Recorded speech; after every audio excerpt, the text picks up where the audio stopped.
You know, my name is Billy Mitchell, and I tell you, I must say to you all that that was probably the second best introduction of me ever, Robert. The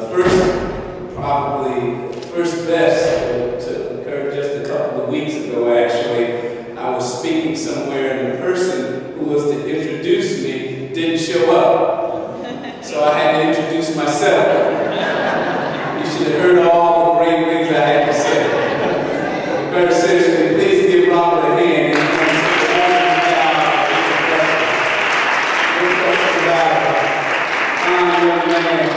I know he's getting paid a whole lot of money. The top promotion to get him out. Thank you. All right. And let me just, there's a few folks that I must recognize. Certainly the mayor of this great town.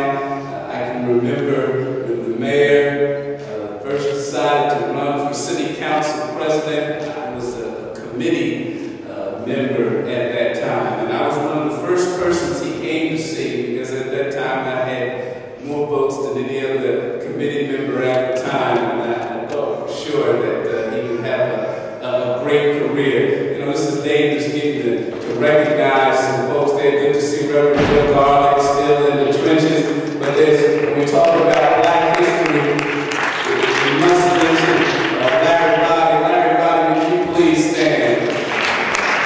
Good friend of mine, Larry, engineered the election of the first Black elected official in this town. I had a bird's eye view of that campaign, and I can tell you what wonders he wrought in that campaign. And certainly want to recognize Council President Gonzalez, council members Grover, and certainly who would be my Councilman Goldman. Out of this board, I like to put my sofa in front of the house and drink sodas and all, and you know, the highfalutin folks that we can't have that in our town, so they threw me out of there. But I'm so glad he's representing the 5th Ward. And what more can we say about Councilmember Perkins Auguste? What a wonderful job that she does representing the people. The only woman in city government here in the city, and I tell you, I happen to think that women do an extraordinary job. They make it what it is, and I can say that because that's what my wife tells me. It reminds me of a true story. I was speaking in Plainfield, New Jersey, where she's from. She said, while we're here, let's go to my old neighborhood. We went to her old neighborhood that obviously had seen its better day. And standing on the corner was a man who was ragged and torn, unkempt, and seemed to be under the addiction of something. My wife tapped me on the shoulder and said, "You won't believe this, but he used to be my old boyfriend." Now, you know how we men are. I stuck my chest out, adjusted my tie. I said, "See, darling, be stuck with me, and I'll take you all the way to the Capitol." My wife said, "Wait a minute, you don't understand. And I still been with him, he'd be at the Capitol." And so how much I had to work with you, you would have been standing on somebody's corner. So I salute the power and give Councilmember Perkins Auguste a hand. And you have to give him the prerogative of speaking to recognize some folks that are very dear to me for sure. I said my cousins are here. We see them, Thurman, Rose, and Lonnie. Please make yourself known. Wave your hand and wave like an old man. Let them know who they are. I say it's always impressive when people who've seen you grow up and they still come by to see what you have to say. I think that is so very impressive. But yes, being from Stone Mountain, Georgia, and as the mayor so adequately said, Robert said, you know, at one time Stone Mountain, Georgia was such a place that Martin Luther King himself thought it necessary to say, "Let freedom ring," even from Stone Mountain of Georgia. And as Robert mentioned in his introduction of me, one of the first things that I did as a council member for the city of Stone Mountain was pass legislation which erected the Freedom Bell, which sits to this very day on Main Street in the city of Stone Mountain, and it's inscribed, "Freedom now reigns in Stone Mountain, Georgia." I'm particularly proud of that. Right after doing that, I got a special award from Martin Luther King's wife, who was living at the time, Coretta King. And as a part of receiving this award, it included a trip to the White House. And I can remember boarding a plane as we went to the White House, and it was a 2-day event. The second day we were to go into the Oval Office and meet the president, who was President Bush at the time. And I was so looking forward to the second day, but for some reason on the first day, Mrs. King said she was ready to go. And a number of us were just almost pleading with Mrs. King, we're going to the Oval Office the next day. We're going to see the president. But those of you who may have had the opportunity to meet Mrs. King, when she said it was time to go, well, it was time to go. Looking back at that the day after that, I was so glad that she insisted that we go. Because the day we visited was September 8th, 2001. The next day was, I take that back, September 10th, 2001. The next day was September 11th. I don't know how we would have gotten back had we not gotten back there. So I am very, very proud to represent Stone Mountain in the state legislature. And I'm so glad to see all the young people here, Council Member Augusta and Gallman. Please, let's give the young folks a round of applause.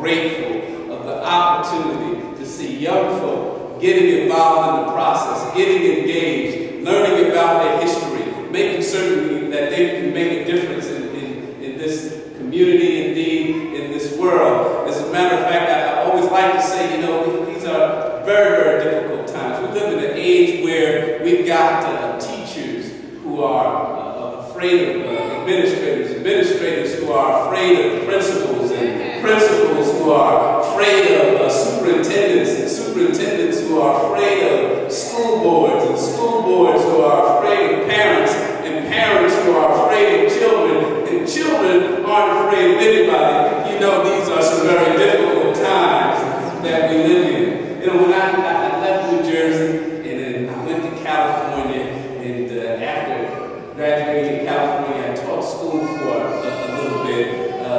Miss Chessie Roberts, and I taught at a school called Long Beach Jordan High School. Now, I don't know how many of you are familiar with Long Beach, California, but Long Beach Jordan High School sits in the middle of South Central Long Beach. It is just north of a city called Compton.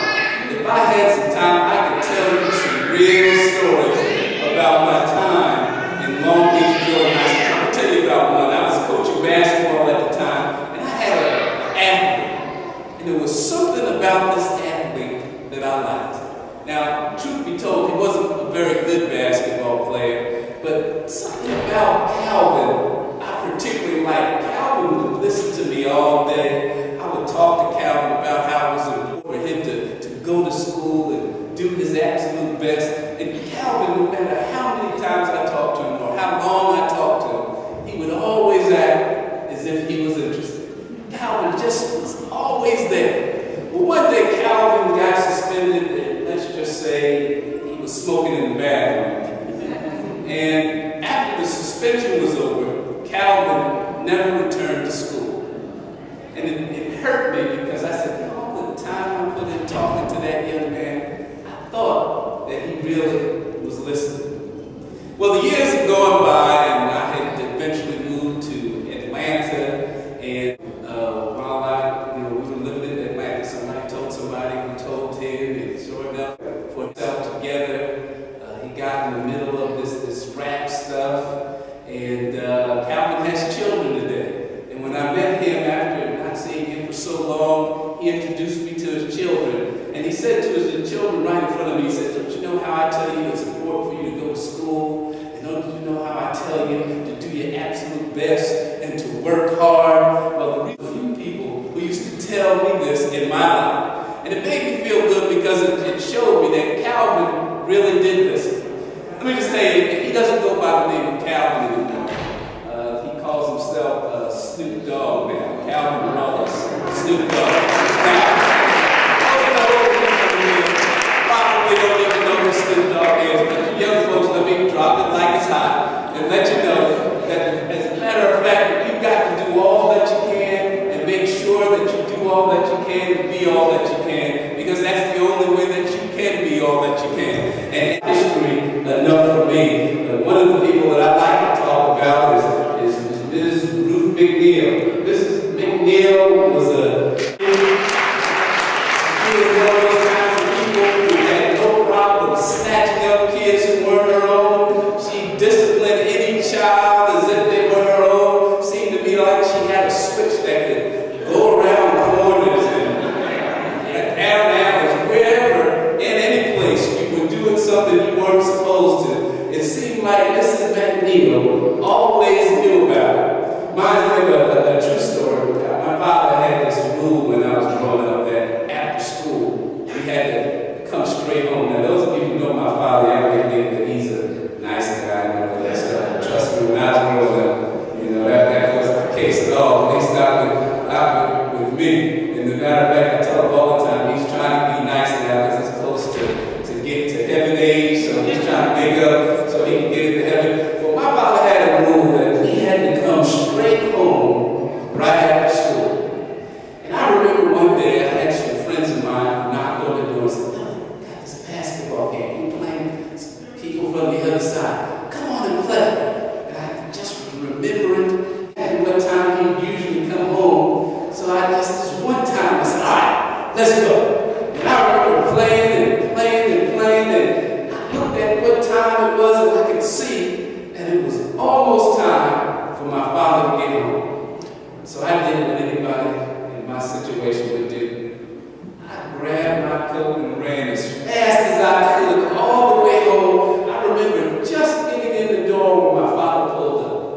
I was still sweating, wiping the sweat off my face and trying to catch my breath. My father walks in and he says, "Billy, didn't I tell you not to leave this house?" And I said to my father, "Yes, Dad, you always said you leave the house." I said, "Dad, why would you ask me that? You said for us to never leave the house." He said, "Oh, did you leave the house?" Dad, what many times have you told us never to leave the house? Why would you even ask me that? You know, my papa later told me, he said, "I knew you were going to go be a lawyer or get into politics. Just my answers used to give to me like that when you were young."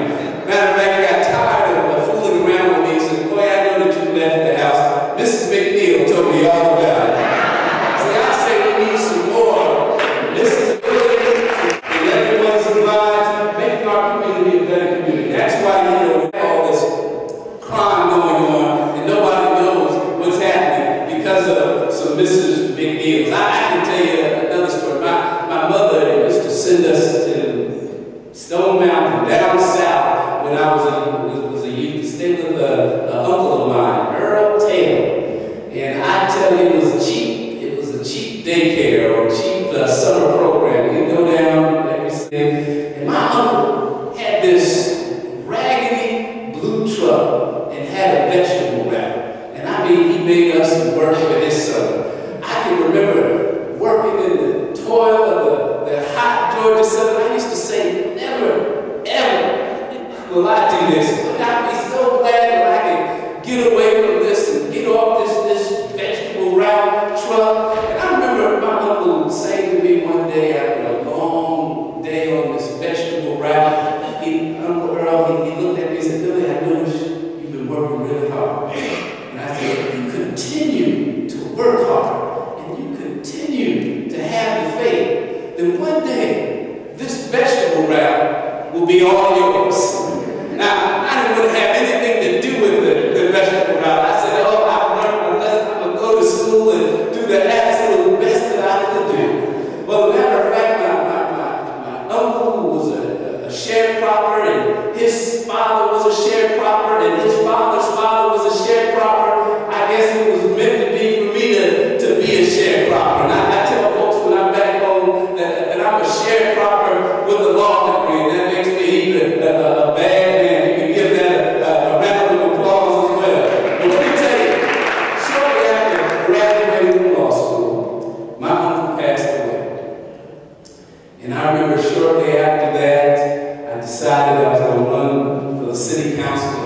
Stone Mountain. And I remember going to the local city hall and picking up a map of the district. Didn't have any money, not like council members of Gillespie and Goldman. I didn't have any money, and virtually, relatively newcomer there, and was wondering how I was going to pull this off. Then I noticed something. Looked at the map, and I remember some of the streets and some of the boundaries. And then it dawned on me, that map resembled my uncle's old vegetable route. So I began to follow the old vegetable route. And I remember knocking on one of the first doors, and I said, "Hi, my name is Billy Mitchell, I'm running for city council." And they said, "Yeah, I know who you really are. You are Earl Taylor's nephew." Matter of fact, put a sign in my yard. I remember going to another door, and they said, "I know who you are. Well, your uncle has some sweet watermelon. Please, no question about it. Put a sign in my yard." I remember going to another house, and they said, "Yes, I remember your uncle. Matter of fact, he used to give us vegetables on credit. That's only the way we were able to feed our family. All right, give me some of your cards so I can distribute them in the church." Now, the fact of the matter is, my uncle did exactly what he said he would do. He left me his old vegetable route, and for me, that made all the difference. So we need, as we celebrate Black history, we need to make certain that we understand the lessons of our past. There was another influence on me, and that was Addie Mitchell, my grandmother, Nanny, as we used to call her. And my grandmother never ever missed an opportunity to talk about the times in which she lived when she grew up. She told me about the time when she had to march with a group of folks because they had incarcerated, arrested some women who were going around registering folks to vote and teaching folks how to use the absentee ballot process. My mother and a bunch of folks, my grandmother and a bunch of folks said that what we're going to do is we're going to march from the city hall to the county jail. We're going to tie up traffic, bring light to this injustice, and then bail the women out of jail. Well, the time the march was to start, they were expecting some 300 people there. But to their surprise, there were only about maybe 20, 30 people there. What had happened was the sheriff of the county was going out to all the folks' house, giving out hams and turkeys, and telling folks, "Don't get involved in this march, because we got good relations here," as they would say. "We don't want you to get in the march." My grandmother said at the time, "The folks sell their soul for hams and turkeys." Well, they figured, God was on their side, they had a majority anyway, they began to march on. Well, as it happened, it started to sleet. It rained, and people thought it was the sleet and rain on my grandmother's face, but actually she was crying, just thinking that folk had sold their souls for ham and turkey. My grandmother said, her feet started to hurt. And my grandmother then said, if feet start hurting, it might be over. She said she had to say a prayer because she said that people didn't care anymore about their circumstance, that they would sell their souls for hams and turkey. Maybe she didn't need to be out there at all. Also, so she said a prayer. And let me tell you what happened. Make a long story short, they did in fact go get the women out of jail. They did go out and do some great things. But that first stop in that community, when they turned the corner, although they were wet, and they were cold, and their feet were hurting, it all quickly turned to joy, because there waiting on them were over 400 others. Oh, and they had their marching shoes on. And you know what? They also had baskets. And those baskets were full of ham sandwiches and turkey sandwiches to feed the hungry marchers. So as we celebrate Black history, we've got to learn these lessons here. We've got to do all that we can for the youth, because one of these days, council member, they'll be giving these Black history speeches here. We've got to learn the lessons. I always tell folks that if you want to go fast, then you can go by yourself. But if you want to go far, we need each other. You need to bring some folks with you. That's how we can achieve by being unified and being together. If we want to go far, we have to be together.